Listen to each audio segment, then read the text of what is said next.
Welcome back to the Matter of Facts podcast on the Prepper Broadcasting Network. We talk prepping, guns, and politics every week on iTunes, Stitcher, and Spotify. Go check out our content at mwfpodcast.com on Facebook or Instagram. You can support us via Patreon or by checking out our affiliate partners. I'm your host, Phil Rabalais. Andrew and Nick are on the other side of the mic, and here's your show.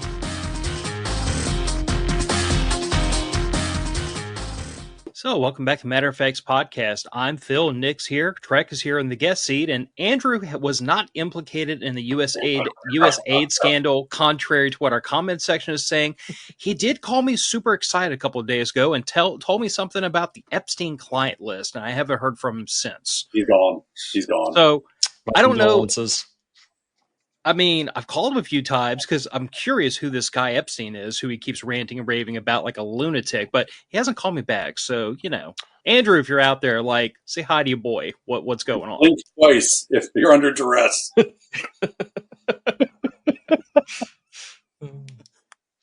I did warn him when he told me he had to kind of take a step back from the show to deal with some family stuff and some personal things. I did warn him that we were going to be putting him on the hot spot. Like every week was going to be a new excuse for why Andrew wasn't here. I think the last time we said the Ukrainians abducted him and were ransoming him. Got voluntold to the Ukrainian front line, I believe it was. That's right. Blue jeans and 2 goats, and we'll get him back. There you go. So, Trek, welcome back to the show. Thank you. To catch everybody up, I don't want to say you're not involved with MDFI anymore because I kind of feel like MDFI is your baby, but you've taken a step back, and I understand that you've engaged in a new line of work, which you may or may not want to discuss on the show. I'm just looking for an indication, like Phil, wave off, stop. No, it's perfectly okay. In fact, I think we'll have to skirt some of the particulars tonight, but it's certainly part of the topic of the show. Yeah, still very proud to be part of MDFI. Also, even prouder to no longer be the owner, and I say that with all respect because I'm so proud that my guys, Tim, Brandon, and Derek, have taken over ownership of MDFI. They just had their second sold-out class. I mean, that's nice. The first 2 classes both sold out. Season's looking good. I've got my first class as instructor on 5 April, and it's a when a gun's not an option class, and it's like 3 spots from being sold out, which is absolutely huge. I'm looking forward to taking on the use of force instruction for the company, and the guys are going to be handling the live fire instruction, which is great because the current tempo that I've got, I'm actually not supposed to be home right now, but I was sent home from my current gig, one to avoid the ice storm that just hit South Michigan, but I might be gone on another adventure starting next week. So I had to come back, unpack, repack, square away gear, and I'll be probably off to somewhere, hopefully not without fire this time. That would be great. Yeah. Yeah, someday you're going to have to explain to me how your luck works, that you go from wildfires to blizzard. And hopefully next time you're going to a temperate beach, maybe some umbrella drinks, like something pleasant. That would be nice. Probably not. The funny part is, as we get into the story, I have been told that I could have stopped everything that happened on 7 January if I had just held a You Suck, It's Not the Gun class in California. The skies would have opened up. It would have been a monsoon. Accurate. It all would have been taken care of. I didn't even think about it at the time. I should have. I could have saved the world. I was about to say, this sounds very reminiscent of the joke we used to tell each other in the Army about how, just once could we go depose a dictator in a nice temperate climate where the weather's nice and pretty and there's hula girls on a beach or something. No, they have to send us to deserts, mountainous deserts, and jungle hellholes. That's everywhere you get to go when you enlist in the Army or the Marines. I don't know where the Air Force or the Navy goes, but I know that if you're in the Army or the Marines, you universally get screwed.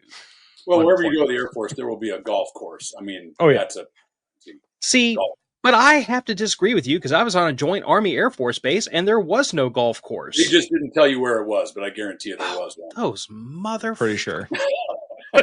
I mean, when my buddy was sent over to Kuwait to watch people collect garbage for 6 months, there was a golf course next to the Air Force base.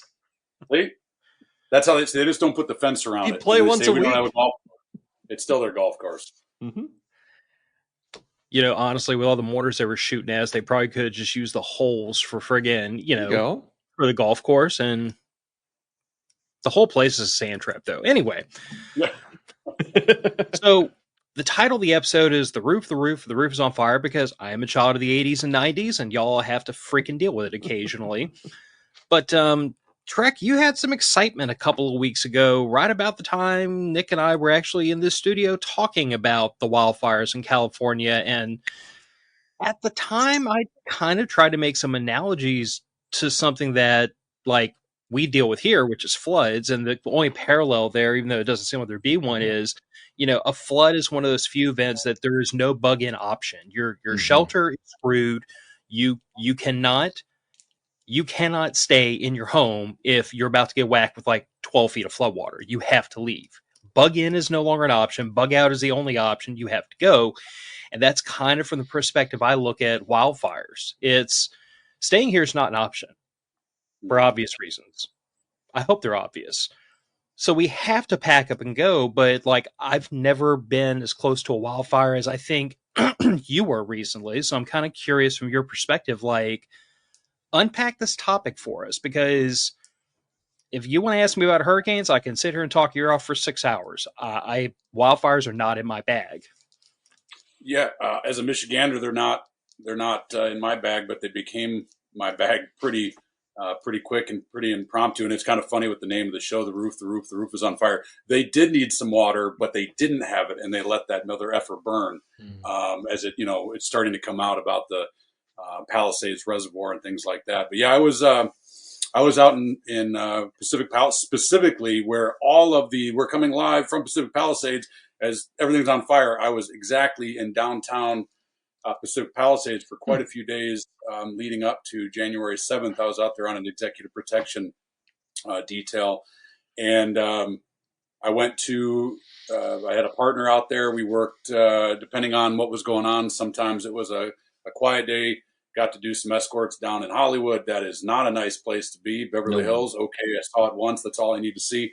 But this particular day, it was an early morning, and I always made it a point that when I was just hanging out in the vehicle, I would have the West Division LAPD listening to the scanner traffic just to see what was going on. We use some other real-time intelligence apps that people can get, and they're really handy. Citizen app is a great one.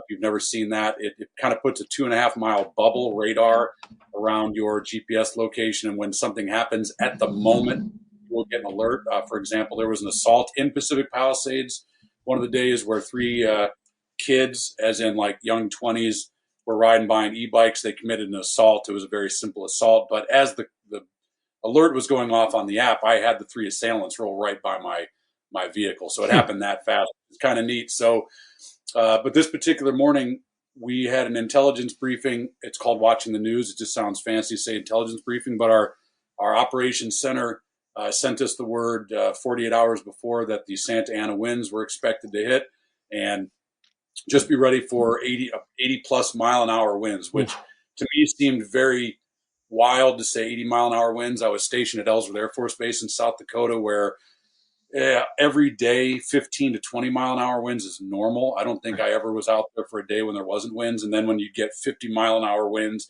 that seemed kind of crazy. So when we heard 80 plus mile an hour winds, seemed pretty wild. But this one particular morning, I left the Airbnb that we were staying at, had my all my gear, and I had to walk over 450 yards down the street because the Airbnb driveway wasn't big enough to handle the SUV that I was driving without parking and blocking the sidewalk. So I had to park way down the street and hump all my gear.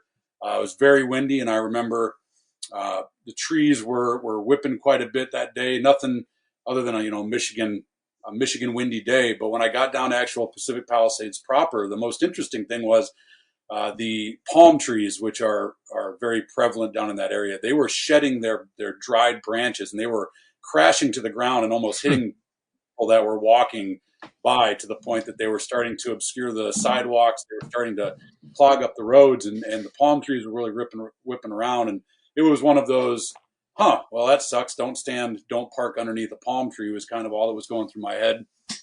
And I want to say it was about 10:30 local time out there, 10:30 in the morning, when I heard a patrolman in LAPD West Division called for an air unit to verify a possible structure fire up in the hills. And they got one of the LAPD Sheriff's Office birds up there in that wind. And the pilot, and this is very important, this is what I heard live on the radio. I know there's been lots of reports of where the fires may have started, but this is the particular call that I heard.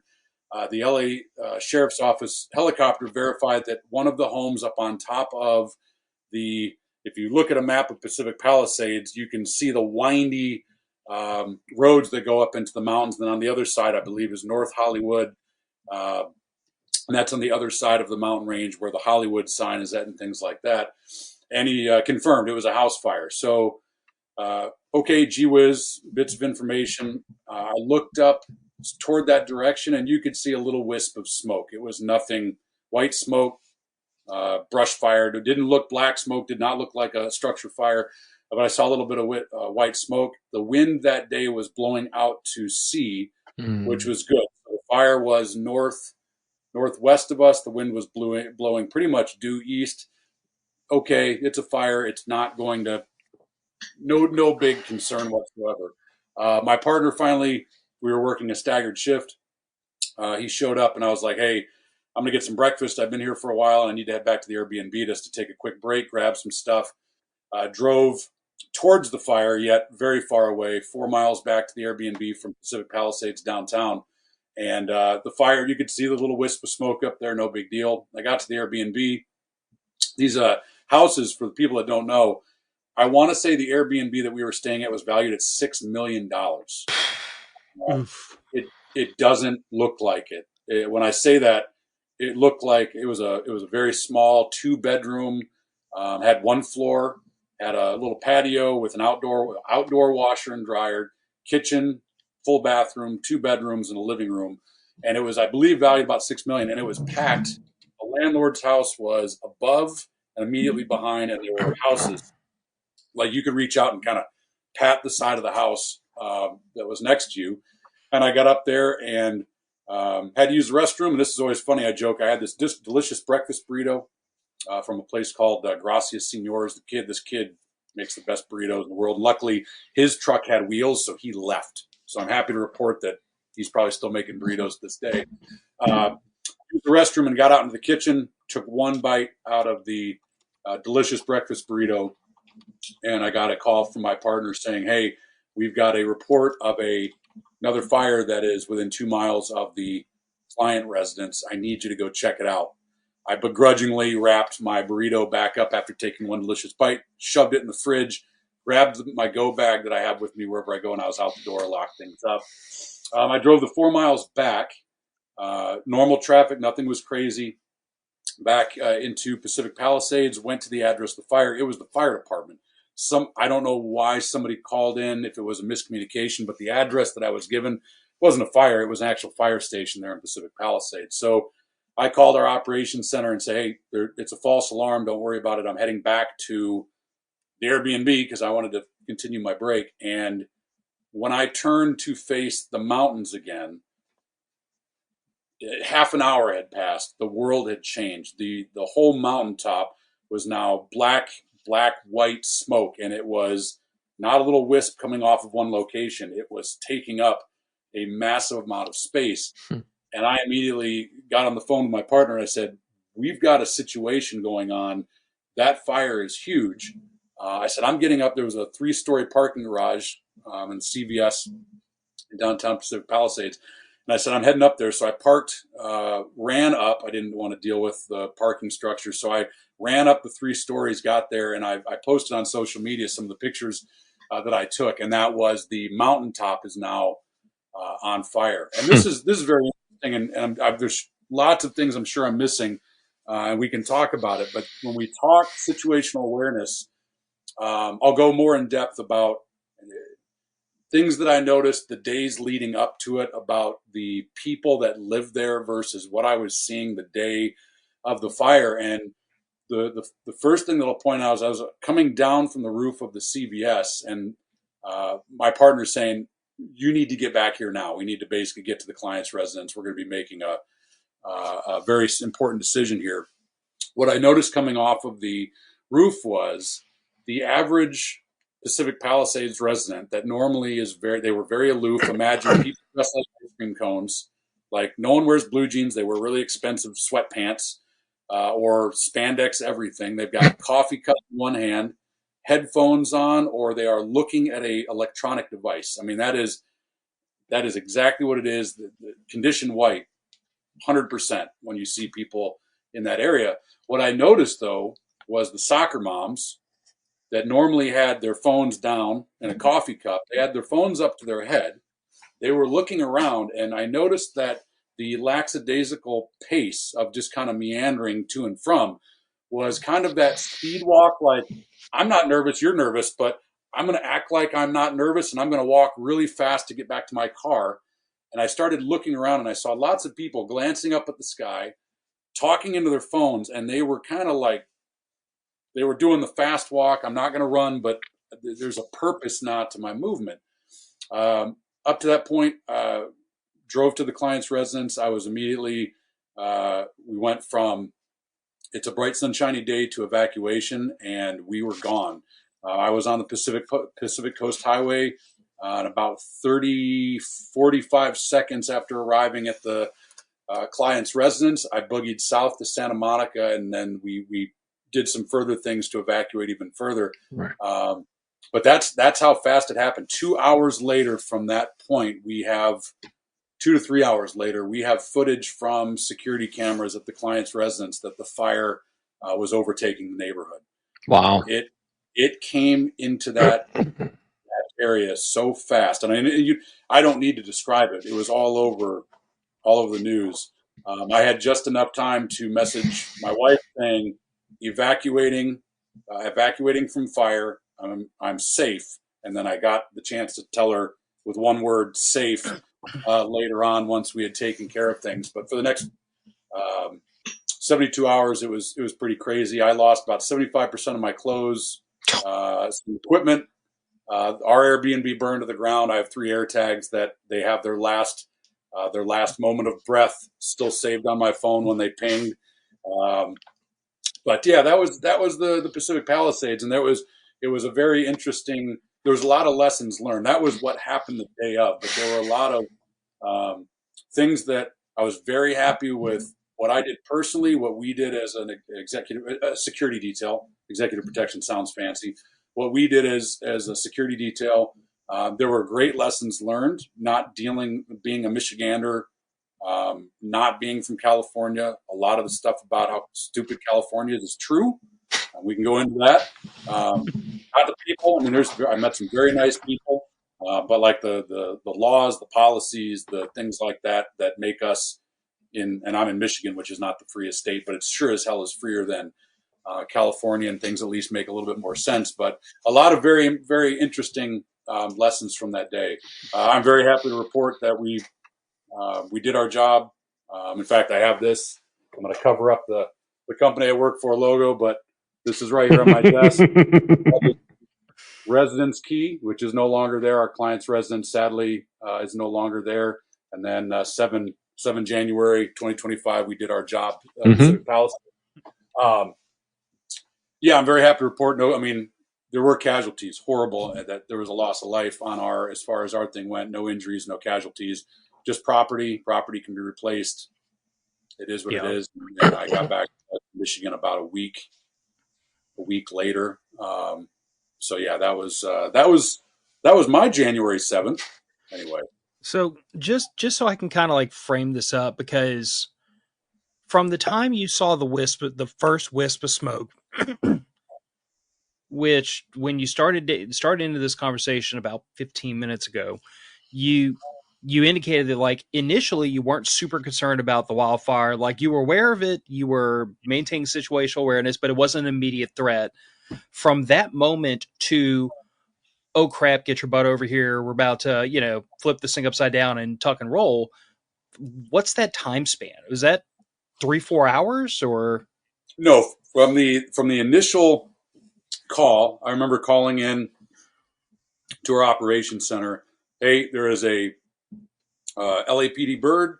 It is confirming a structure fire on in fact, if you had the Citizen app, you could probably go to January 7th and you could see the initial icon that kind of appeared up on the mountain. I looked at the app. I pulled up Google Maps. I located where it was. National Weather Service wind direction. Yeah, this is not even contemplating what we found out, that there were no pre-staged fire assets on a day that it had been broadcast 48 plus hours that these were going to be horrible winds. They have an electrical grid that, branches fall. The eucalyptus trees, which is a whole funny thing we can talk about, which are highly flammable and everywhere. They're worse than pine trees. They are there. It's a very interesting story about that. But I figured there's going to be a fire response. You could hear West Division calling in that fire was responding. Here's a joke. If you're LAPD, don't take it personally. In a lot of other states, police make fun of firefighters. In LA, the firefighters make fun of the cops. If you're LA Fire, you're a stud. No, maybe not now. They are. Well, they are, and we'll talk about it. They are. I mean, they did what they could with set up for failure. I mean, and they rocked it, right? And we can talk about that. So I was not concerned simply by, I knew it was going to burn, and that sucks. Right. But I figured, if anything, it would be, the smoke. When I showed up, actually, when I got into theater is the wrong word. When I got into California, theater. When I got to play California, it's a theater, all right. It's a theater. There was already wildfires. The smoke was, when I got out of LAX, the air already smelled like wildfires. So my biggest concern at the time was maybe the air is going to become nasty and unbreathable, and we might need to meander somewhere else, which is not a big deal. So I figured, okay, it's going to burn. It's going to burn towards the ocean. We're a good distance away. Nothing could have.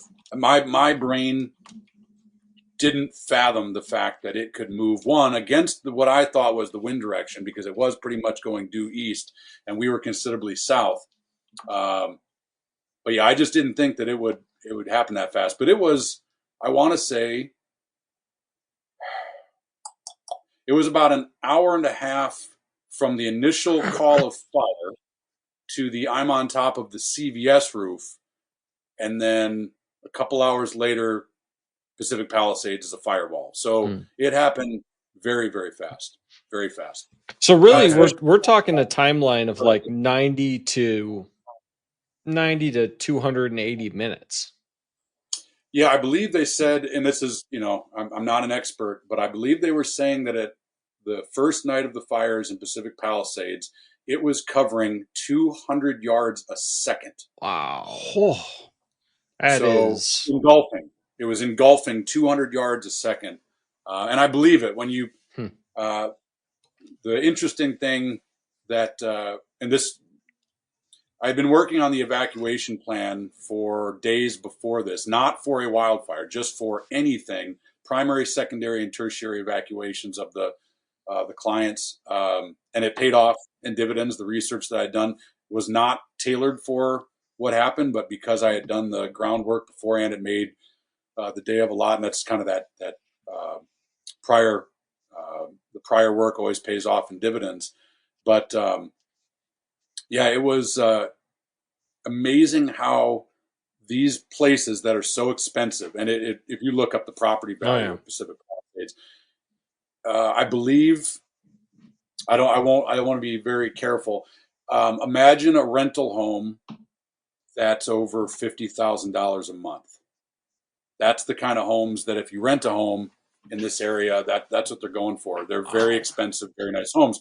But a lot of the homes have a backyard that is the size of a postage stamp. Right. And they're worth more than my 13 acres. By multiple times, I would imagine. Right. And to me, the land is the value, but that little place there has got so much value because of where it is in California and the area around it. The challenge for that area is very thick vegetation and gates everywhere. There is no backyard. There's no yards that are open.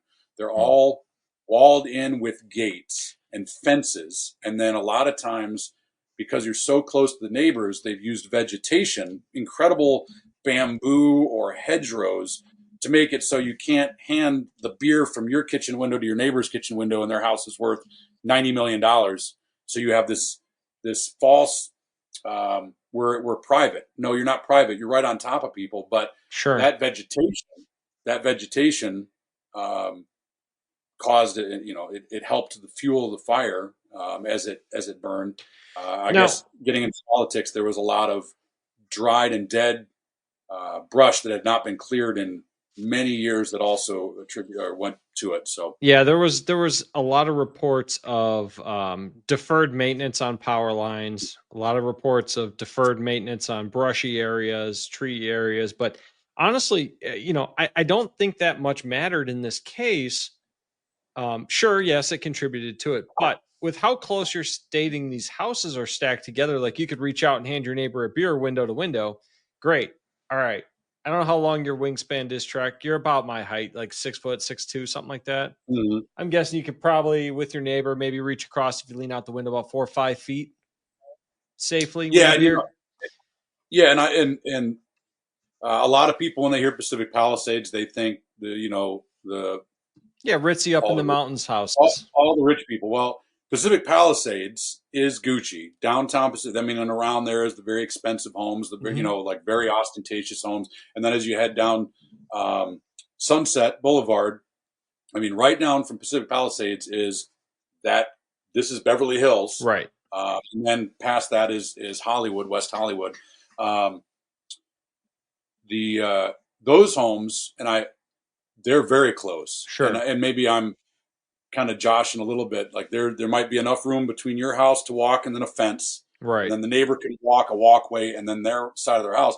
But when you go to where we were staying in Pacific Palisades, not the ritzy part, we were in Airbnb.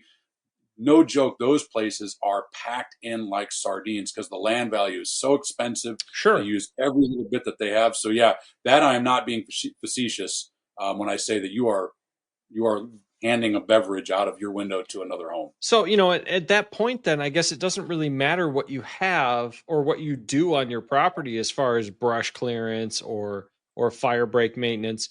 Any fire that's in any structure there is highly likely to spread to another because you are so close.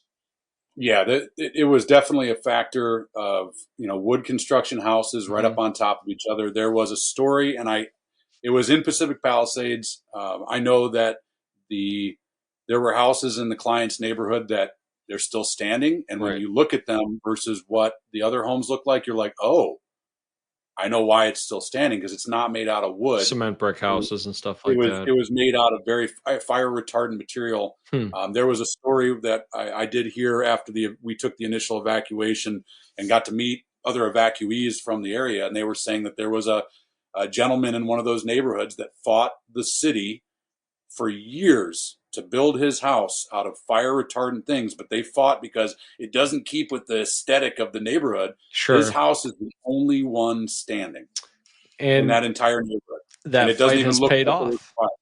Exactly. And the city will probably still try to bankrupt him, even though he's got the only house left on the block. Absolutely. Well, it's one of those, you're damned if you do, you're damned if you don't. Your house still stands, and now the infrastructure is gone. Do you have a generator? Do you have solar? Do you have water purification? I did post on social media after the fire, there was a public health notice. This is very interesting. It said, to all residents of that area, do not drink the water and do not drink it even if you treat it. Interesting. And I posted that because what is in the water if I can't treat it, if I can't boil it, if I can't filter it, and you're telling me it's still dangerous, that's some terrifying stuff. But when you go back and watch the first night and the firefighters are calling in, the news reporters are calling explosions, sounds like they're all the Teslas exploding. Oh, yeah, heavy metal poisoning in the water supply. Sure. It was very interesting, just as an aside. I think Teslas are cool. I got to drive one part of the detail. We had one as part of our vehicles. It's like driving a TIE fighter. Right. It was pretty incredible. But that being said, the ratio of EVs to what we see here, and I'm not sure, Phil, for you, it's like every now and then, oh, look, a Cybertruck. Yeah. Oh, look, there's a Tesla. There, it's like, oh, look, there's a regular vehicle.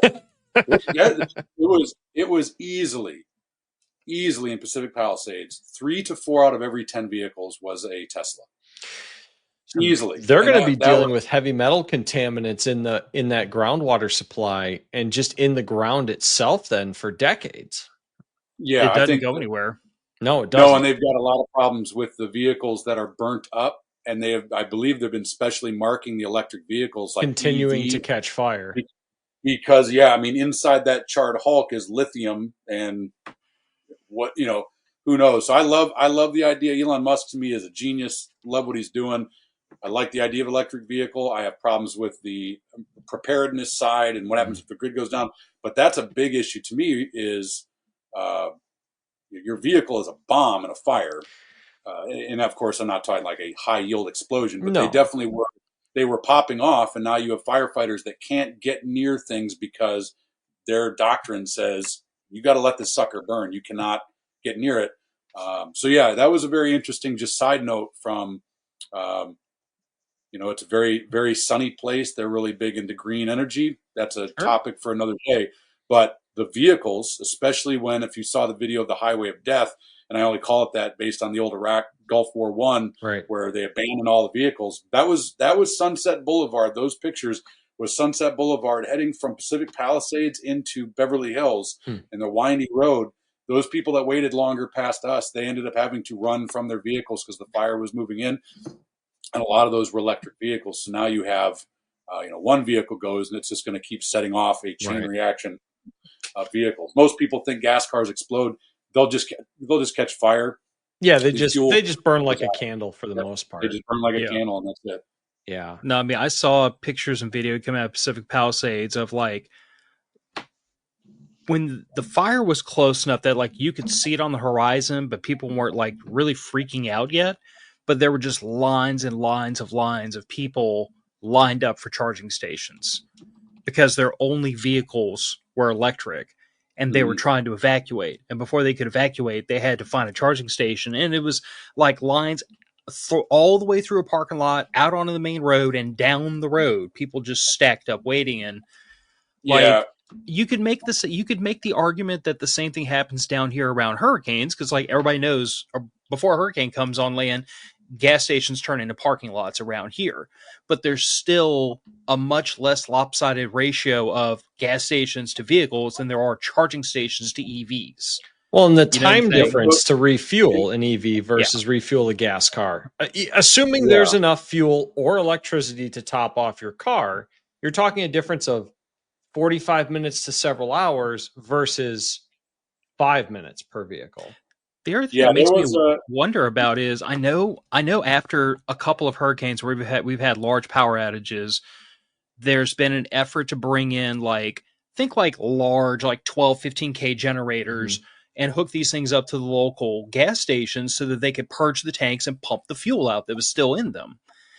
And I feel like you can get away with that with a decent sized generator because all you have to do is run the pumps. Right. But I don't think that scales very well if you're talking about running a bunch of electric vehicle chargers. You no see, those the like, amount of juice those things take. I'm not an expert on it, but just judging by when we would pull up to, and in California, I'll give it they've got the chargers. I Right. mean, they are everywhere, and Teslas are neat. They'll tell you exactly where they calculate everything. But even the supercharger for us, hard fast rule is our vehicles don't get below half ever. Okay. That half is zero, and this paid off. I mean, once again, it paid off in our evacuation because I could have left the state with the fuel that I had in my vehicle, and I was not Perfect. fully topped off because of a rule. If I get to half, it's immediate to a gas station to top the car back off. And we would do the same thing with a Tesla. But even then, and the Teslas have an interesting thing where 80% is generally what you want to. You can go up to 100, but for battery maintenance. So even just to go from 50-ish, 55 to 80 was 15, 20 minutes. Now, cool. The neat thing is the Tesla's got a TV screen, so you can sit there and you can watch a show. But I remember charging it up, and it's like, man, this is taking forever. My excursion, for God's sakes, I get mad. It's 44 gallons. I get pissed just trying to fill that thing up, and this takes far longer. So that's a great point. And preparedness stuff aside, there's a reason why my diesel truck has a 50-gallon auxiliary tank on it. I have a pump. I can literally, and when I mounted it, the handle has enough hose to reach my fuel intake. So I can fuel up my tractor with it, but I can also reach back and I can top off my truck. And my Excursion, I've got 10 gallons and 2 jerry cans mounted, because if I pulled up to a gas station and see a line, gas or electric, around the block, oh, let me just pull over and I'll put my, let's give an Excursion awful gas mileage. It's like 13, but let's say 10. I have 100 miles Right. in my car that's not attached to the gas tank. So if I go by my rule of 50% of the tank, I still have 10 more gallons on top of that. That is over 30 gallons of gas if I live by that rule. And with the Excursion, even though she's a gas guzzler, I can get a pretty good distance away from what's going on. So yeah, that's a very interesting thing. And I didn't see it. We were kind of like, see ya. I mean, it was we evacuated before most people did, because we saw the writing on the wall. Right. But I can only imagine what it was like when the normal baseline of human beings was like, it's time to go. I cannot imagine what gas pumps were like, or the electric charging stations were like. It had to have been absolute chaos. And you can't just take like I got a 12-volt car battery, let me juice up my car. It would drain all that in 10 seconds and get you 50 feet of movement down the road. It needs a lot of juice. Well, I know when my wife's uncle bought one of those F-150 Lightnings with the extended range battery, and he was telling me that they had one of the, not a supercharger, but I think it's called a stage 2 charger. It's a 440 volt or a 220 volt charger in the house. It's a main line off the grid, and it takes 6 hours to top off his truck overnight. If it's from flat to full. Now, granted, you don't let it go flat, but flat to full is 6 hours. Yeah, the first guy who bought the Humvee, the first electric Humvee, he wrote a hell of a write-up because he got it home. He was so excited, and it had 5 days to charge his Humvee. Hey, the asteroid's coming. Well, 5 days, and I can make it out of here. Best of luck. To me, that is the Desert Eagle of the concealed carry world. It's cool. Don't get me wrong, but you ain't packing that thing around. It's like, that Humvee is cool. Yeah. But what does it do? Like, what are you going to do with it? Unless that thing's fully charged, you are screwed. Yeah. No, I was going to say, before we move on, like thinking about power requirements, if memory serves me right, most of those big charging stations, I mean, they're 220 volts AC, and I think most of them run off of 50 amp. Correct. So, like, we looked at having one of the cargo vans put in at work, and it was 50 amp 220 was, I believe, the requirement. That's basically the same power requirement as like the HVAC system in my house. That's that's the same power requirement as a 20 by 40 table CNC Cat 40 taper. Yeah. So the point remains, we're talking about enough power to scare a lightning bolt. And it takes 15 to 20 minutes to top your vehicle off that you can run from the fire that is moving at 200 yards a second. Yeah, or is it 200 feet? It doesn't really matter. It's coming. I think it was 200 yards. Yeah. Just as before we move on from the EVs, like I said, I love it. I've got a UBCO 2-wheel drive motorcycle, electric. Goes 50-mile range, goes over everything. Oh yeah, it's quiet for nods. I can sneak up. Like, it's pretty cool. But that's a toy. I'll take my gas-powered dirt bike if I need power and I need to get somewhere quick, and I can fuel up wherever I go. But if you took the flip side of what happened in Pacific Palisades last year, Justin Nazaroff at Phoenix Ammunition was posting pictures of the EVs on the side of the road during the blizzard. Yep. Because on the flip side, they just shut down because of the cold temperatures. So that's where I'm at with the EV stuff. Just like windmills, a windmill at a house in your yard giving you some off-grid power is cool. The windmills we're putting in the fields and saying they're green, they're not green. So as an end user, electric is cool, but at the same time, it's not there yet as far as it prepared. In my opinion, the preparedness mindset. As a daily commuter, they have their place. You have a fixed distance you're going every day, and you're going to recharge it every night when you get home. Yeah, and I won't name the company. My sister works for a very large company out in Colorado, and there's charging stations for free for the employee cars. So she's timed it. She has a home charging station. She never charges at home. She gets to work, she plugs in, she just keeps commuting, and then she charges at the office. I mean, that's ingenious, but Okay, so now you have to evacuate Denver, Colorado. You can't go into California direction because of wildfires. You got to go now into South Dakota, and it's like, where's your charging station? Well, we got one. It's in Sioux Falls, Mm-hmm. and Yep. there's 5 other EVs, and they're going to be there for the next 5 hours. So, like, to me, you're very limited on where you can go because you might not have the infrastructure to back you up. Absolutely. I think the only people in the preparedness mindset I've ever met that own an EV, it's a second vehicle, or like Yep. you said, it's a commuter. It is an appliance to get me from my home to my work and back, but they have something else in the garage that burns dino juice and makes emissions and does all those things because it's reliable. Yeah, no, I think there's nothing wrong with that. But yeah, I think it bit a lot of people in Pacific Palisades in the butt. And plus, when you get into storage, there were people. I don't know if you saw the videos. People trying to pack things in the little electric vehicles. Like there just wasn't much room to. Well, at that point, you're not going to be doing much packing. I mean, realistically, if you've got to evacuate from a fire within a number of hours, you're grabbing clothes, you're grabbing maybe some food, and you are maybe grabbing any liquid capital assets you have on hand. And you're assuming they have a couple hours because the impression I've gotten so far listening to Trek is that like he and his group, because of the training, because of their mindset, because of all the preparations they made, they were probably at the tip of the spear as far as being able to evacuate because they were switched on enough to realize this is bad. We need to get it. We don't need to be here right now. It's time to go.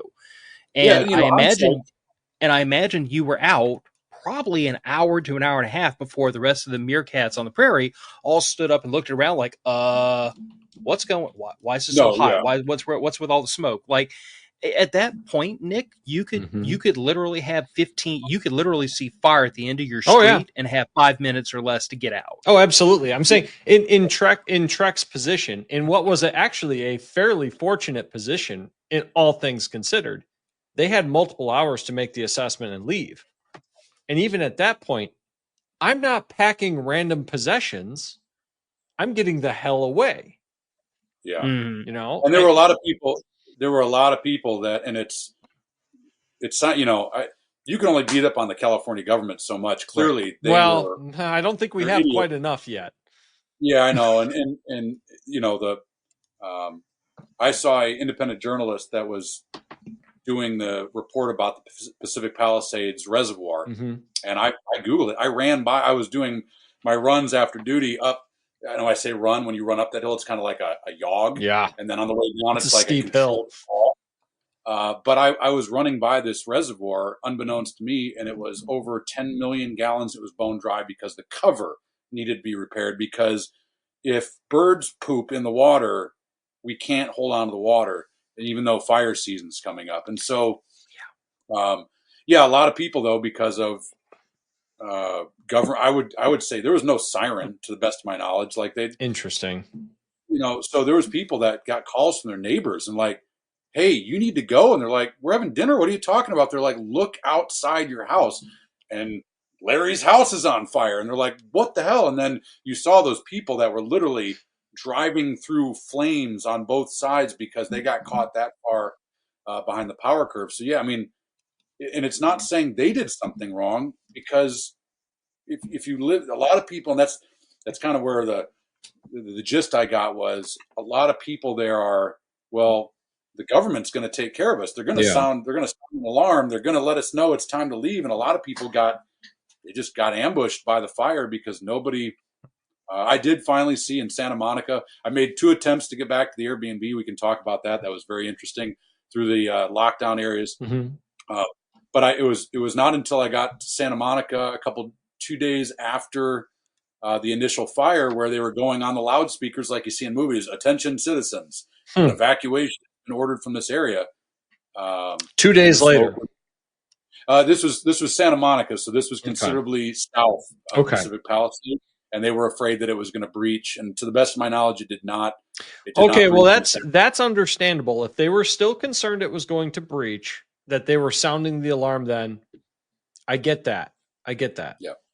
But yeah, and I'll be honest, I wasn't there to hear a tornado siren go off. We were long gone, and do they even um, have tornado sirens in that area? I know in the they have. Midwest I we would do. imagine you have to have a public. You have to have a public, not like a air raid sirens. You have to have something like that. I don't I'd know like if to it's think they a do, tornado but siren. I mean, I've only ever Yeah. lived in the Midwest, and we have tornado sirens everywhere because we get tornadoes everywhere. We don't have them down here, and we get tornadoes. Yeah, Interesting. and as an aside, I did on the day that one of the days I was going back. I made 2 attempts to get back into the area, and that was, I don't know if you saw the story, that some knucklehead, accidentally sent an evacuation order via text to the entire city, and then about 15 minutes later said, "Oops, our bad. It was only for this area." So yeah, that there was a little bit more panic caused by government mismanagement days after the initial Interesting. event. Yeah. But yeah, I don't know where we were going with it, but yeah, it was that the electric vehicle thing was. It's interesting to see a society that is really big into it. That's cool, but when it came down to an emergency, not what I would have wanted as my primary. So we've kind of talked through just a couple of things that I'm picking out of my brain bag that I want to kind of put up for the listeners. But like, we talked about how it seemed like this event caught a lot of people flat-footed, which, to be fair, I think all three of us would agree that like probably 80% of the population would be caught flat-footed because their head is so far up their behinds or in their iPhones that, a meteor strike would barely raise an eyebrow.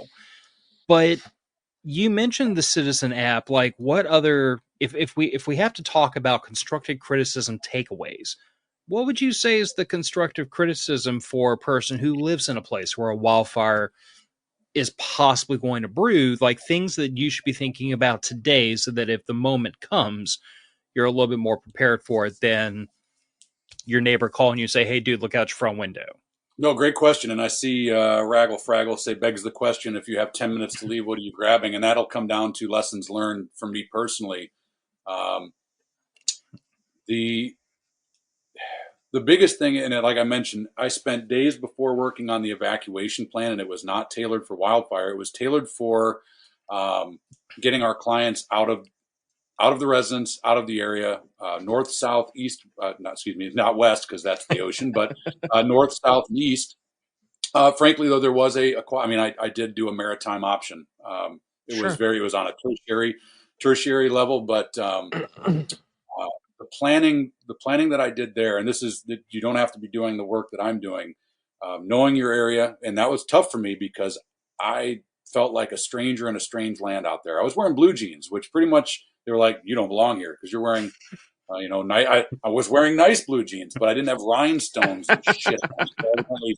I don't belong there. Birkenstocks and board shorts, man. You got to blend in. I can tell you this: Birkenstocks and green board shorts. Lambos and blue jean everything is in. Green Lambos and blue jeans everything. I saw that the dude was rocking it. I mean, I wasn't going to make fun of him because he was driving a green Lambo. But so yeah, having a plan, and it's something that my wife and I have the same kind of thought. We're away from home. We can't go home. Where do we rally? Mm-hmm. So we're separate. We're away from home. We know we can't go home. What's the rally point? And my wife and I have that. And it's actually, I'm glad we're talking about it because it's been a while. I know what it is, but we need to update and rehash it. We have a rally point where we think we can go home. We get near home and we can't go home. What is a nearby rally point? So we have our Sure. nearby rally point, and then we have we are at home. Where are we going? So these are things that we've talked about. We have different bags that are set up for different things, and they gather. We had to buy a little bit of extra underwear and socks and extra toiletries, and other than maybe an annual inspection and inventory to blow the dust off and make sure that I haven't eaten too much Chinese food and can't fit into my underwear, or got tapeworm and can't fit into my pants. Whatever it is, I'm going to update as needed. So we've got that stuff. But the big thing for lessons learned here was wherever you are, try to have a primary, secondary, and tertiary plan of getting out. Mm-hmm. So I'll give you an example. I can't go into too specifics, but for us, for a protective detail, a primary is we're going to pull a vehicle right outside where the clients are at, and we're going to do a vehicle evac. Sure. Luckily for this day, I got to do a primary, which is the easiest. Mm-hmm. There was no obstruction. Now, why secondary and tertiary are so important is this road that my client's residence was on is a 2-lane road, but because of the driveways that are about 5 inches long, nobody can park in their driveways because they will block the sidewalk, and then they will get a ticket from the city. So imagine the most expensive cars in the world all parked on the road at night. I don't understand it. It makes no sense to me. Excuse me, that's my wife. The driveway alarm going off. She's coming in from picking up the farmer stuff. So that road, though, at night, once everybody was done with work or Pilates or whatever it was a 1-lane road. And it was one of those where you would see somebody coming. If they were already kind of in, you'd kind of do what you could to get out of their way, and they would maybe wave at you with the latte and the cell phone in their hand. I don't know how they were driving, but that's how they're doing it. It was 1-lane road. And so luckily that day, I had a big SUV. I had the size, and it was this is the right of way. I came right down the road. I, for the most part, nearly pulled up into the yard. Yard doesn't matter anymore. Right. And then that's when the evacuation started. But I was able to. And then I was able to nose forward, get out. And because of my pre-planning, I was able to navigate very windy neighborhoods down to the Pacific Coast Highway, which I was very happy that we were doing it so early, because the Pacific Coast Highway, for anyone that paid attention, turned into gridlock. Right. It's 4 lanes, north and south, going along the coast. It got bogged down, and luckily I hit what I would consider normal traffic going south, and carried on, and that was no big deal. Our secondary plan was a on foot evacuation to another location to meet up with a vehicle. Okay. That was our secondary. So the problem with this, and it's far easier in Michigan or any other state that doesn't have walled in yards, is I had to go acquire bolt cutters at the local hardware store. The reason being is, if we couldn't go out the front door, we had to go out the back door. Well, the back door goes to a yard that's got a big wrought iron fence in it, and it's got a padlock that goes into the neighbor's yard, and then their front fence probably has a padlock on it. And so in that emergency situation where I am going to have to apologize and risk the trespassing charge. Sure. I might need to cut that lock, get them through, cut that lock, get to a main street, get to our other location, and meet up with a vehicle, knowing full well I'm going to have to ask for permission, and I'm going to have to pay some monetary fines, but life is more important than that. Luckily, we did not have to do it. And then you get into tertiary. Tertiary is start thinking very creative. Mm-hmm. And luckily, we didn't have to do that. So I already had we had researched and talked to helicopter companies. We had looked for what doesn't have high tension lines, what are grassy fields nearby where we can shove people onto helicopters and then wave goodbye because we know what the helicopter can carry and it's not us. Ooh. So then we had to have our plan for vehicle or on foot evacuation and a link up point. Luckily, that didn't come to it. I had researched and actually walked miles. If the secondary plan, we were not able to do a standard secondary plan, I had actually identified a hiking path that was wide enough for an SUV, and it was the gate that was blocking that hiking path was only a padlock and a swinging gate. And I had taken pictures of it, saw what the lock was. I knew my SUV could ram that gate, and it would allow me to get all the way down to the Pacific Coast Highway without going through a single traffic light. It would just be a winding path all the way down. I drove all the way down to the other end, and lo and behold, it was just a padlock gate. There was nothing that would obstruct me from driving right on the Pacific Coast Highway. Yes, I would get in trouble for it. I would get a ticket for it. Sure. But at that point in time, the officer that pulled me over would probably be like, I got bigger things to deal with. Don't do that again. And I'd be like, I'm just going to get them out of here if you don't mind. Yeah. So thinking creatively, luckily didn't have to do it. I don't want to do it. But that is the level of thought. It was 4+ days of planning, lots of photos, lots of coordinating with my operations center to make sure that if I was not in the seat, that my plan that I put together, they could look at a plan and go, all right, Trek built this. I know exactly what I need to do. We can all do that. You don't have to be a security professional. We can all have something like that. But go ahead. But the thing of it is that, like, the average person would have huge advantages you didn't have simply for the fact that they would know their local area. Absolutely. They would likely, I'm going to use the word should and would likely quite a few times, but just bear with me for a second. But like they should know the local area. They should know the routes to get away from whatever could be causing them harm. Like they should know the lay of the land, which is all huge advantages you didn't have when you had to cook Right. up all these plans.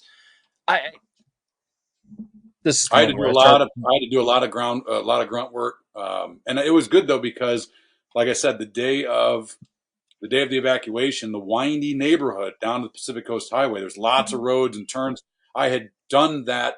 Um, in the protective detail world, there's a lot of boredom. And the joke is it's 99% boredom, 1% sheer terror. January 7th, we got the 1% sheer terror, but it was the I can sit in this parking lot and wait for uh, my client to call me to do something or whatever it is, or I can go scout, I can go time lights, I can go drive, and luckily, I basically knew that there was a gas station down there, there was coffee there, and I'd say, all right, well, let's go do the route, get a coffee, come on back, and then later on, I would do a different route, and because of it, dealing with everything that was going on, I didn't have to look at a map app, even though I had used that. Google and Apple had a tablet that was up on the window a lot of the time, and I'd be plotting routes. I didn't have to look at the app map. I knew once I got to Pacific Coast Highway, go south. Like just at that point in time, pull over to the side of the road once there's no danger, and I can start to look at the map again. But I was really proud of the preparedness that went into that just paid off in dividends. Um, hindsight. This is important. We could have stayed longer, knowing what we know. We had probably an hour before all hell broke loose and the normal public started to also freak out because the fire was burning closer. Um, am I upset about it for personal gear? Yeah. I was at the Airbnb when I got the call. Pair of night vision went up. One of my blasters is now a molten pile of hollow sun, hollow points, and SIG frame. Um, a bunch of Pelican cases, a taser, 75% of my clothes, new Solomon shoes that I just bought. Now, granted, I wouldn't have grabbed all of that stuff, but Right. if you had told me this is what was going to happen, I definitely would have grabbed a couple things and shoved them in the bag. But I feel bad for the clients and what they lost. Yeah. Because hindsight 2020, Well, if I could go back to the future and go, hey, head inside, we have 15 minutes.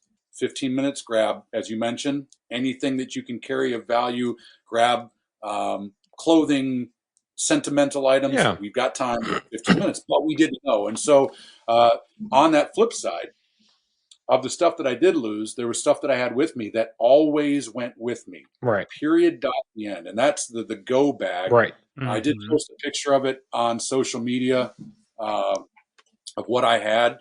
And they don't make it anymore. And if Carrie Davis from Dark Angel Medical is listening, I love you, Carrie. Make it again. I know it doesn't sell very well, but you can make one of these. It was the St. Michael's backpack from Dark Angel. It looks like a nondescript gray backpack. On the bottom side, it has a tearaway med kit, trauma kit. Nice. You pull a tab, the bottom flaps down. So that was actually loaded up, normal Dark Angel kit, but 3 extra tourniquets, cat tourniquets. Sure. And also a small folding razor blade and 2 emergency blankets, the Mylar blankets. Those had actually packed in there. On top of that, I had my full Dark Angel Medical Dark that you'd see me wearing as an instructor that I can clip to a belt that has a trauma kit, a boo-boo kit, a junctional tourniquet, a junctional, it's a lacrosse ball that's been cut in half to put pressure on a junctional injury. Flashlight was on me, but I had a spare battery powered ProTech 2L because the one that I had on me was rechargeable. Had a battery operated one with a Theorem cell vault with 3 spare CR123s, 5-hour energy. Had some caffeine. I drink caffeine. The last thing that you want to do is be on. I go from board to now I'm on duty for 72 hours. I cannot go get a bang at the grocery store because I have these people that I'm responsible for, and now I'm starting to get a caffeine headache. Yep. Or I'm starting to get tired. So I always keep one of those in there. One of the things I picked up, I don't know the name of it. I thought they were really cool because we have charging cables and all the vehicles and whatnot. Those are always in the vehicles, but I have their disposable power. They look like a credit card, and they have a little wire you pull out, and they've got an adapter for Androids or iPhones. And they'll recharge that phone like 5 times, and you just throw it out. So I I've carry not 2 heard of of those. that. They're really neat. They're cheap. They're like $3-4 a pop. You get them in a 5-pack. Interesting. I gave a couple to Allison. I'll try to get those to you. Maybe next show you can hold them up. They're really neat. Yeah, let us know. I will definitely order some of those to try out. You know, Jeff brings up a good point here. This is why he has an ammo can of digitized info, cache, and various other important things. Excellent idea. Yep. You know, we live in a digital age. Cloud storage is cheap to free, people. Yes, encrypt your personal data, but you can store it on the cloud as well. Yep. Yeah. And I know that one of our good friends, Stewart, his go bag, like he has the not coming home bag. Yep. And then he has a go bag. And the go bag is things I'm probably gonna need for a couple of days. The not coming home bag is the title to his home, the title to his vehicles, all of his insurance paperwork, cash, credit cards, checkbook. It is, I grab this bag, my wife and I get in the car, we're going to live in a hotel until insurance paperwork clears. Like this is the house is about to burn to the ground. Goodbye. We're never coming back. And everything inside of it is going to be a write-off. And it's, to me, it's just, it is in a very dispassionate way, stripping down all of your worldly possessions to what are the 5 things I don't want to have to do without. And if you want to go that route of like, I have an ammo can with like stuff I don't want to lose and cash and things like that, or it's just the paperwork to like hard reset my life if I have to. To me, like I always go back to this idea of, because like we've talked about this on the show before, of like if you had 5 minutes to evacuate, if you had half an hour, if you had an hour, and like when you get down to that 5-minute mark, I think we all say pretty much the same things. It's like, I have a box of paperwork. I'm taking my wife. We're taking spouses, loved ones, pets, and paperwork. Everything else can stay. Well, grab a gun and a couple of spare magazines if you have the time. But like everything can be replaced at the end of the day. 64 gigabytes of storage. And this is the cheap, shitty one. 64 gigabytes of storage. You know how much personal data you can store on this in an encrypted file? You carry it with you every day anyway. Why not have some of that data with you in a highly encrypted file with a password that's stored up here that you can get to because you're already going to have it? Yeah, it's interesting to say. I found the photo, so I'm just looking at it because it's actually kind of neat just to look. And so I laid it all out once we finally got to our final evacuation point, and kind of took a couple deep breaths. Ham radio, I had outfitted us with 2 Baofeng UV5Rs. I brought those personally. They were already programmed, FRS, GMRS, and then had those as redundant comms. We ended up not using them, but both my partner and I had them. I had them with little stubby antennas so we could wear them under a dress shirt. A reflective belt seems silly, but in a low light environment, if I needed to signal somebody, I got a bright high vis orange reflective belt. Medical KT tape. You never know when you might need to either wrap an injury or just to fix something quickly to something else. I could wrap something to something, so I keep a spool of that. Still in the bag, I've got one of those cooling towels. Oh, yeah. Yeah. So if I had for me, put it around if I'm got heat going on or whatever, I could use it. I could wrap it around. A lot of people were making makeshift masks with the smoke. Wallet, of course, was on my body. Flashlight, pocket knife, pen, which I always have with me. Very interesting. This was pretty funny. Got to the hotel, was starting to, hey, one day I'm going to get to go home. Oh shit, my car keys were in the Airbnb. Oh, and luckily, and this is pretty funny because my vehicle was sitting at Detroit DTW, and it's like that was my keys, and now my house is 3 hours away. Luckily, my brain, and this is unbeknownst to me, stowed those keys in my go bag. I did not remember it. And there was a social media poster. I'm holding them up, and I'm like doing the dance, like My brain said, don't put those in your luggage. Put those with you, even though you don't have your car, because they're of value. And so, headlamp. I did have a headlamp with me. Nice. Rechargeable. Use the same charging cable as an Android. Nice. So yeah, just those, and then some Scooby snacks. Yeah. Just some food in case I wasn't going to be able to eat. But that was the bag that was with me. Now, granted, that's not the same bag that rolls with me here. It is the same bag.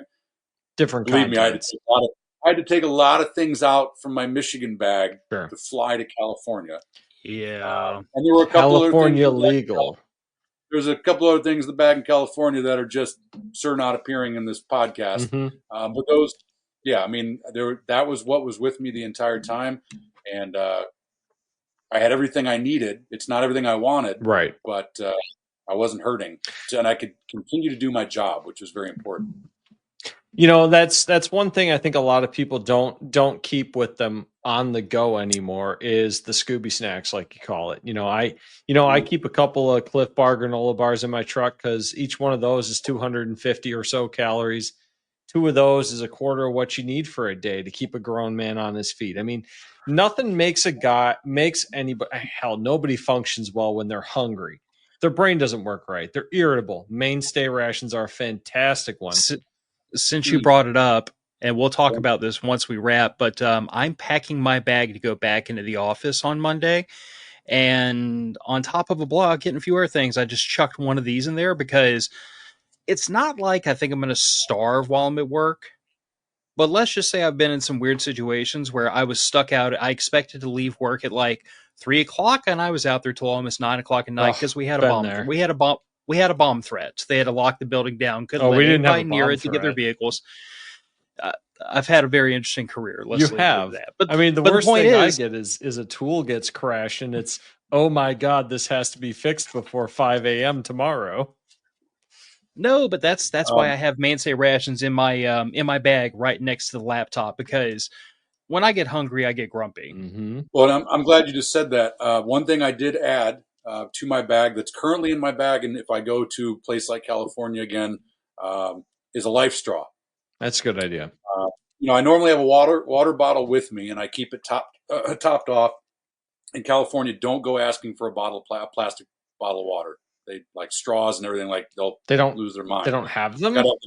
Oh, they do, but it's like ask for a straw or a plastic bag. First of all, you have to buy all your bags. Like it's all that green stuff, right? But it's a $19 filters out, 99.99%, and it takes up very little space. I used to have one that would screw onto a water bottle little filter, but I just decided this thing, it's unobtuse. You can stick it in any water source. You can get some water. And I figured that would just be good. Luckily, we did not have. Try that thing out, though. If it's the life straw I'm thinking of, try that thing out when you're pretty thirsty, and let me know if it doesn't make your dehydration headache worse. Okay. Because they're actually, the draw of actually pulling water through that thing is a lot more than people realize. I tried them out a couple of times, and honestly, it was such a pain that I went to the Sawyer Squeeze. You roll up a little bag around this filter. It's about the same size as a life straw. You fill the water in the dirty bag. You twist this thing on and you squeeze it out into your bottle, and you're good to go. You can fill cooking containers. Try it out. I just, I see a lot of people with these life straws, and they never really try them. And are they better than nothing? Absolutely. I would never shit on them because they serve their purpose. But they take a lot of effort. They take more effort than like a gravity fed Sawyer or an inline Sawyer to a water bladder or something. Try it out. See what you get. I've got 2 that I've never taken out of the plastic because they are backups to a Catadine Vario. Yeah. Which lives in my hiking pack because Catadine pump filters are phenomenal. And understand that something like a Catadine is like 8 degrees of overkill for a single person. Oh my gosh, yes. But I never go anywhere without my wife and daughter. So I'm expecting to have to filter water for 3 people with it. Which is why I said, damn, life straws. Because if I got to suck water for 3 people out, I'm just going to friggin', chance the puddle. Well, yeah, that is one thing I don't like about the life straws, and is that you can't cook with it. You Yeah, know, it makes sense. yeah, Yeah. and it's not For the situation not that to I was crap looking on for, them, but no, and it would not be my go-to here at the for sure. homestead. We have we've got a Berkey Yep. all the way down to also UV tablets, Nice. depending on, and they're all stored for emergency. But a Berkey is the normal thing that we use. But yeah, just for if I have ounces as pounds, and I've Yeah. got this bag that I'm going to hump around, and I have to hump it 450 yards down the dam, or excuse me, 450 feet. I think I said yards last time. 450 feet down the road to get to my SUV, and I've already got all this other stuff. Just have the off chance, heck. Um, and this was shared by my boss, to be able to hand a life straw to a client. Yeah. That's an easy to Uh, use. and where I'm going with that is he carries Tide pens with him. And it's the most ingenious thing. He said that one day he had a client Oh, spill something, and sure. they were going in, and he handed it, and it became like the best friend of the client because they could get it off their suit before going into a very important thing. So it's not just me. It might be they have a kid that's freaking out because they need water. Right. The water's not safe to drink. Gives them something to do, and it also could, of course, be for me if I need it to get water. But yeah, I'm going to look into it. I've never used one, and now you're gonna make me open the seal on that. But I got a couple of them, so Always I'll give it a test your shot. gear, Trek. Yeah, Always test it. absolutely. Yep. But you're right though, with that, in your line of work now with the executive protection that you're doing, you do need to kind of think a little bit differently than what's the most user friendly thing for me to Right. what can I hand to anyone? Yep. Yep. Yeah. Absolutely. Mm-hmm. Well, Try to keep it very simple. Don't try to Absolutely. overcomplicate it. well, that, and I feel like in executive protection, you're almost more in the situation like a lot of us fall into in the preparedness world, where it's like most of us are willing to tolerate pretty austere conditions because it sucks, but it sucks. Who cares? You know what I'm saying? Especially for a lot of us that were in the military or have substantial hiking or camping experience. Most of us, our suck is not the same as normal people's suck. But I have a wife and a daughter, and their definition of suck is not the same as my definition of suck. So a Quote lot of Jocko times, Willink, type 2 fun. yes. But the thing of Yeah. it is that in your line of work, because you're dealing with clients, you're in kind of the same boat I'm in with my wife and daughter, and a lot of people are, where it's like I do certain things not because I can't deal with the suck, but to make it suck less for them because they're now the priority. Oh Like yeah. that's your client. These are my clients. No, absolutely. And Jed, you saw a lot of people. As I said, we were early to the bug out, which is great. But as we got to our final evacuation point, waiting decisions on the next steps, people started to filter in to where we were at that had also fled. And they went from this is my normal, things don't suck, to this really sucks. And I've never put my brain in a sucky situation. And now I'm having to figure it out. So yeah, I mean, a lot of people, I think, and it doesn't matter what you make, how wealthy you were, how not wealthy you were. If you lost something, I'm sorry, especially if you lost a loved one, a loved one being a pet. I'm sorry, but there clearly is a culture in that specific area that is not hardship. Yeah. No. And a lot of people got a taste of it, and hopefully, just like when we talk about, there's not a lot. I never dealt with politics with MDFI with the students, but we know kind of where people that go to a firearms class lean politically. But every now and then I would get somebody that came from the other side of the political spectrum. And when you'd ask them, what made you change? It was because they survived a very bad experience and realized that their viewpoints, it doesn't matter what they thought, it was what reality was. And I just hope that, you heard the stories of the ex-colonel that lived in Pacific Palisades with his son, and he was a strapping young dude. And instead of fleeing immediately, they rigged up a pump from a generator into their pool and put sprinklers and zip tied them all over their house, turned on the pump and fled, and that house was still standing. Those are people that their brain has gone to places so their body could do it. Yep. A lot of those people, they made it. Now their body did it. And they probably didn't like the outcome because they may have said, we could have done this, we could have done that. And I just hope that it changes a lot of people as they rebuild, and they become more prepared. And I think a lot of people got a wake-up call of no one is coming to save you. They cared more about DEI than putting out a fire. And voting has consequences. Elections have consequences. So even if you vote the way that it should have gone and it didn't go that way, now you know specifically you better take care of yourself. And that's, it doesn't matter. Our California, there's a lot of free thinking red blooded Americans in California. The big cities control everything. That's where I'm at too, man. Illinois is the same way. Chicago overvotes the state. Yeah. The problem is like, voting has consequences. Geography has consequences too. Damn straight. Because, and it's a hard thing for me to say going down that road because you're just above sea level. I was thinking in terms of like geographically where you live in relation to the politics of that area. But I was thinking hurricane flooding, bud. Oh, that's the spice of life down here. But no, I mean, thinking about it realistically, like I know people who live, I say behind enemy lines in places where the prevailing political opinion does not lend itself towards people being free to take care of themselves. Let's state it like that, because that's about as polite as I can be. And if you live there, you might vote for your freedom, but other people vote against it. Mm-hmm. So continuing to live there carries consequences that you get to eat the same shit sandwich everybody else does.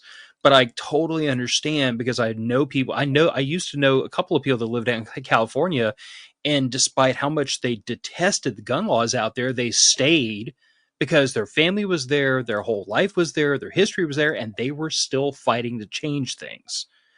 So I see it from both sides. But at the end of the day, I just say that if the place you live places more value on how many like black, transgender, lesbian firefighters they have, rather than how many people can put out a fire, that might be an opportunity to think about: is this the situation I want to be in when things go bad? Not if, when. I think this is great as we're at the hour 15-minute mark. One thing I think that I should talk about is the 2 attempts to get back into the area. Yes. Because there's some very valuable lessons here for all of us that maybe get out of a bad situation, but we had to leave everything that we had. The fires in Maui, the wildfires, it's well known now that the people that were turned away at police checkpoints and actually were turned away and went back, they died. Yeah. The people that breached and drove around and just yelled America and gunned it past, they lived. I saw very similar things. Luckily, not to the loss of life. Luckily, very few people lost their lives compared to the amount of area that was burned. Like I said, we evacuated. We had there was no checkpoints up or anything like that. We got out early enough. But my big concern was I did have a firearm in the Airbnb. Yes, any California attorneys, it's a California legal gun. I basically took my SIG, the 365, put the small frame, 10-round magazines, and it was in the house. So this particular blaster was in the house. It was loaded. It was secured in the house. It was the home defense gun, but it was in the house when the place went down and burned. And, of course, I had some other very expensive equipment. So once we got the clients to safety, I got the go-ahead with them being covered to make attempts to get back in. And I can tell you that I used everything possible to do it by the book. Mm-hmm. I did not attempt any subterfuge, because if I were to be, I would have done a lot more if I had been just a normal Joe citizen. Sure. But because of my duties, if I get hemmed up, I affect the clients. And so I say that it would have gone definitely different. And I'll tell you why. But I tried everything by the book. I did learn one very important lesson. If you're going to ask LAPD to kind of think outside the box and think for themselves, never approach someone that looks like they're right out of the academy, and never approach somebody that looks like they've been a corporal for 40 years, because they don't like you and they don't like their life. So the day one, I attempted vehicle access to the Pacific Palisades, and they had it. There were checkpoints everywhere. I attempted to go on foot because of the private property, the gates, which I was not going to violate private property law. I couldn't get in. I did what I could. I talked to LAPD fresh out of the academy, and this young lady she looked like $1 million in that uniform, as far as like it was all specced out exactly what it was supposed to be. And she just said, "Sir," a whole bunch, and she knew she was going to get yelled at if she said anything. Sure. The next one I talked to, he was the corporal, been there 40 years. I said, brother, can I talk to you for a second? He goes, no, sir, you may not. The funny part was he talked to me for about 5 minutes after he said that, which was pretty damn funny. Those were the first ones I came to. My second attempt, I came very close to getting in. I actually rolled up to two dudes that looked like normal guys.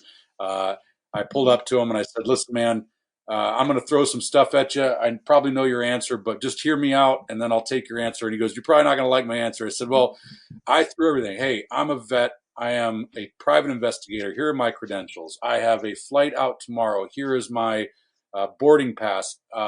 Here is the key to the residence. Here is the rental agreement to the residence. I have an unsecured yet secured firearm. I am just trying to get proof of life to make sure that it is destroyed before I leave. If you guys will roll by the residence and tell me it's a smoldering crater, I'm good. You let me in, I'll roll by. Luckily, he gave me some hints and was able to get me on an escort list. And then they canceled the escort because the winds picked back up and the fire started to move back in. So I came very close. I can tell you that a couple days later, my relief waited 14 hours in line and finally made it in. Jeez. 14 hours under an escort, and then he left his escort, and they didn't care.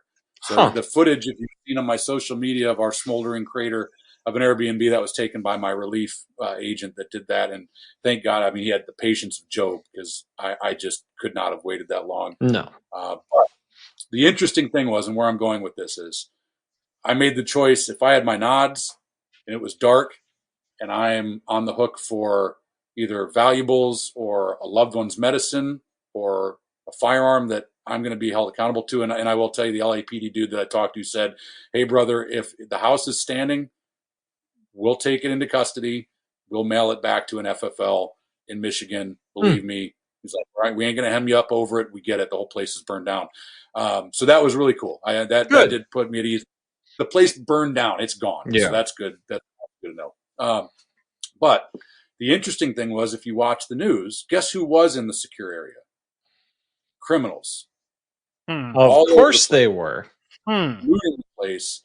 So this goes down to, and I guess the last thing that I kind of want to end on is, I am, of course, not saying I'm going to go like put a suppressed 22 and anyone who gets in my way. Oh, my God, no. But you may need to buckle the status quo to do what's right for you and your family. And I'm not talking about hurting people, but you might need to walk across someone's yard. Yep. It's trespassing. You might need to break a lock, leave $100 bill if you do, to get out, to get your friends and family to safety. You might have to Baja through a school baseball field. You might need to breach that fence in the highway. I was thinking about it in a traffic jam the other day. That little fence right there, and you can see the other road. If all of a sudden an active shooter starts on that highway, you have four-wheel drive, go over that fence, destroy that fence, apologize later, pay the fine. That fence, that corn, that soybeans, whatever you got to do. And so when you look at it, the criminal element, they were in there. They were breaching. Now, they weren't going to the checkpoints because the checkpoints had LAPD and they would have turned around. They were going through the woods. They were going through people's yards. They were dressing up like firefighters. They were dressing up like work crews. The next time I go back, if I ever go back, I will be bringing a hard hat, reflective vest, and a clipboard. Hey, man, a clipboard has gotten me in many places I probably shouldn't. And I only say this. I walked past a gentleman who was leaving the secured area. I was on foot trying to get in, and I said to him, I said, hey, are they letting people in? He goes, they are if you're dressed like this.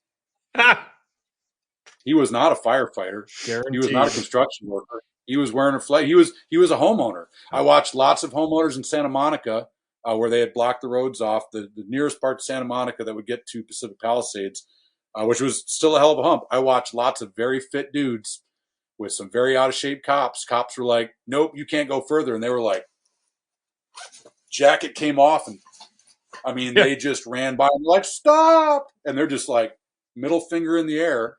Those were homeowners trying to get to their house because the fire hadn't taken the house yet. Right. They were hearing the stories about the looting, and they had stuff that they wanted to get. The funny part was, once you're in there, as long as you weren't looting, you could walk out a checkpoint. Yep. You just couldn't get back in. Oh, you can always leave an evacuation area. That's the nice always thing. In the evacuation zone. So, LAPD, thanks for the stories. The firefighters there, those stories about their hoses running dry are absolutely true. The fire hydrants in Pacific Palisades went dry because they had to turn them off for water pressure so they could fill the reservoirs as much as they could. All those people are studs. And by me telling you, hey, I might need to not obey your order. Well, you can arrest me, because if I'm going to do it, there's a reason why I'm saying I'm willing to risk it. I'm willing to risk it. And so, one of a scenario, and I won't give away for an MDFI class, there is a force-on-force scenario that we do, where in all of these scenarios, we put an exit sign above a door or something, and it says, once you accomplish the task I give you in the scenario, to leave the scenario, all you have to do is walk through a door marked exit. Sure. There is one scenario that I do where all hell breaks loose, and people are running around, and they're like, where's the exit? Well, there's a door that says employees only. That's an exit. And it takes people forever to open that door, and the next door in says exit. But we as trained society people say, no, it says employees only. I can't go in there. When hell breaks loose, that door is a door. If you were in a restaurant, of course we go in and out the front door. There is always a delivery door in the back of that kitchen. Is the chef going to yell at you and throw something at you? Yes. Maybe. Don't worry. Run right past them. I've worked in restaurants. The chefs don't care that much. Yeah, some will. Don't. If it's a properly trained CIA graduate, Culinary Institute of America, don't go in their kitchen. Well, they'll there's throw knives that. at you. But I mean, this is the stuff that the big takeaways from this was, be ready to buckle the status quo. Yep. If it's going to come down to your life of your loved ones, don't hurt somebody else. Of course, I mean, they're trying to hurt you. That's a different story. Yeah, that's self-defense, of course. But I can run, if someone's trying to stop me, I can run right or left around them to get my family out of where I need to go. And I'll pay the ticket. They can say, we have your photo. We're going to arrest you. Yes, you're going to arrest me once we're safe. And so that's kind of the big takeaway. And it drove me crazy knowing that I had a professional responsibility. I had a personal responsibility with the firearm. And luckily the LAPD, the cool guy that I talked to, and he's like, brother, we're going to get you taken care of, man. You're good. If we find it, we'll come, we'll unload it. We'll put it in a box. We've done this many times to people that whatever the situation was. Sure. And so that's good. You hear the horror stories about California and they're going to arrest you. There are good people out there. But if I had been on my own and didn't have that professional responsibility and they're just telling me, sorry, you're just going to have to find out if that house is still standing. And I know in my heart, I'm only going in there to look for the house and secure that weapon. I probably would have done it. Yeah. Because some child finding that gun to me in a burnt out wreckage where the house half burned down to me would have been that. But, finding out luckily that the house burned down to the ground before I left the area, that was all I needed to make myself feel good. But if it was my loved ones, it just ups. I mean, I'm getting them out. I'm getting them out one way or another. So yeah, it was a very interesting time. It was interesting to be in a place where the whole world is watching what's going on, and the news reporters are literally like right where you're having a breakfast burrito the day before, and it's like this place is gone now, and that's very wild. I didn't get the closure of seeing where our initial evacuation happened, which I think my brain it'd be very interesting to process what we fled from. But just turning around when we finally got to where we were going and looking back at Pacific Palisades, and now at a distance of over 25, 30 miles away, seeing that entire mountain on fire, I didn't worry. I was like, we did the right thing. And so that's that, if your gut's telling you it's time to go, and just be ready to go. Yeah, absolutely. But I think that's the biggest takeaway from all of this is, if you are in an area where you can have situations like this, whether it is flooding or fire or whatever, make sure that you can leave in a very short time period. 5 to 15 minutes, I think, is a reasonable time period. Yeah. And I would say that in a situation like this, like, I agree with what Trek said earlier. Like, if you had a crystal ball and you knew, okay, we've got 15 minutes spare, but like unless one of y'all has a crystal ball, mine's in the shop right now. I would say to say your goal is to get as fast as possible is an understatement. Yep. Every 5 minutes faster you can leave is an advantage. Yeah. Because it's 5 minutes more distance. It's 5 minutes before your neighbors and everybody else clogs the streets. It's 5 minutes before a tree falls across the road. Yep. Like, every 5 minutes you can cut off of getting the hell out of your home and getting on the road is an advantage.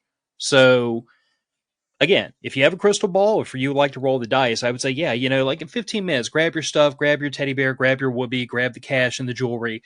But honestly, at the end of the day, like I go back to the idea that if I think the house isn't going to be standing when we get back, I'm grabbing human beings Yep. and Yeah, that was it. and an ancient aggravating old cat, and we'll just disappear. Yeah, and that's it. It's purely a hindsight, just knowing what you know Sure. afterwards. But there was not a once all the human beings we were responsible for were out of there. That there was no concern about the clothes, the gear, or anything else until you got to calm down and say, "Damn it, I just bought those shoes." But that's a thing to be said for maybe in your line of work, Trek. I don't know. Is there like a renter's insurance, a work insurance that you guys can get to cover that stuff? Yeah, I would say I've already been made whole. I've been made whole. Well, there you go. That is basic preparedness 101. If there's insurance that you can buy for it and it's in your budget to do so, do it. And I do. And on that note, I feel so bad for and I'll leave this. I have a family member that works for State Farm, and years ago, now 2 years at least, was talking to him about State Farm and other insurance companies in California. There was a lot of hate going out for State Farm. When you actually, if you've heard that, and if your blood is boiled because you've heard that insurance companies have screwed over people in California, I would suggest you do a little bit more research. It is incredible what the state of California did to make it where the companies have no choice but to say, we can't take it on because we're going to suffer too great of losses. Yeah. But what that state has done to its residents, where they could not afford insurance, they made insurance companies pull out. And then for those that don't know, because they made these companies pull out, they offered a California insurance from the government, which is not covering anything. I can only imagine how bad it is. But they're saying that a good portion of those residents will never, ever, ever be able to rebuild because they don't have the coverage. And so it's terrible. If you can give, I'm skeptical of a lot of the stuff that popped up, but research charities if you're interested. If you've got, I always I go for the Brian Terry Foundation because of the stuff with the Border Patrol, and we did just lose an agent recently that was murdered on the side of the road. But if you have $1, maybe 50 cents for the Brian Terry Foundation, find a good charity that could help those people out. Hey, it ain't just California, North Carolina with what's going on. And that's pretty sad too. We could go on for hours. The publicity that got, granted, being the greatest loss of property and damage, but we kind of forgot about, because of geographical location and politics, East Palestine and North Carolina. Yeah. There's a lot of people out there that are in need. And maybe just maybe, once Doge finally figures out how much money has been wasted by the federal government on transgender monkey surgeries in Nepal, we can get some of this money to Americans that actually need it. Absolutely. So we're gonna have you back on once Doge completely gets rewiring the government, so we can just go through the who's who of all the malfeasance and the waste and the programs that Musk and company found. Yep. Nic has abandoned us. I'm pretty sure either his wife or his dog demanded his attention. That does happen. Yeah. He did just shoot a BRB to us, but no, it's interesting day. Just like I was in Kirkuk, Iraq in 2004 when it took a direct hit to the munitions storage area. And I still remember that day, still have dreams about that day. But it's amazing where if your brain's gone to places, you might be kind of like, wow, I can't believe that just happened. But your world doesn't crumble around you because you were prepared mentally and physically, not just physical fitness, but gear-wise, preparedness-wise, you'll make it through it. And so I look back on that going, man, I just sold MDFI. That was my first gig. I had been hired on a year before for this end with MDFI, and that was like, welcome to the party, pal. And so the good thing is, statistically, I should be okay for at least a little while, and I'm looking forward to the 99% boredom. Hey, 99% boredom is a vast improvement over the excitement portion. That's right. Yeah. All right. Well, we do need to sew this up. We are 34 minutes past our traditional 1 hour, which isn't really a shock, but I talk too much. I know it's me. Hey, man, dude, we could sit around things. We could sit around for 2 more hours and talk about the adventure you just had. Mm-hmm. Yeah. But we do need to punt this one out the door. So, Trek, you still hang around MDFI despite not being the owner. One of these days, we're going to have to get a couple of your crew members on, kind of a passing the torch. Definitely. Absolutely. Yeah, absolutely. And then they can tell me all the skeletons you're hiding in your closet that you haven't told me, and Andrew won't It's divulge. mutually assured destruction. They got nukes. I got nukes. All good. All good. That I'm is just the a little rocket man sitting over here going, make a move. That is the basis of all good friendships. Is each one has enough dirt to bury you under the jail forever. No, absolutely. No, we'll get Tim, Derek, and Brandon. Then we've got the other guys that are on part of the cadre. And yeah, I'm very proud to still be now a instructor with the company, and I believe in what they're doing. And yeah, you cannot ask for better instructors and better shooters to help make people better than these guys. So they would be a great addition to the Matter of Facts podcast. They, having taken a class from them, they are absolutely phenomenal instructors, top tier. Yeah, and if they ever decide to open up a satellite location in Louisiana, then I'd be happy to patronize them. But they're traveling. You just got to get them. They'll come down to you. They love the whole. Get a big enough class together. They don't have all the gray in their beard. They need a little bit more. So get them on the road. Make them come to you. I mean, Mardi Gras is coming up. There you go. Yeah, just saying. All right. Let's go ahead and punt this one out the door. Matter of Facts podcast is going out. Trek, thanks for joining us. Nick, thanks for the commentary. And Andrew, good luck on that Epstein gig you're working on, whatever it was. It'll be fine. Good night, everybody. Night.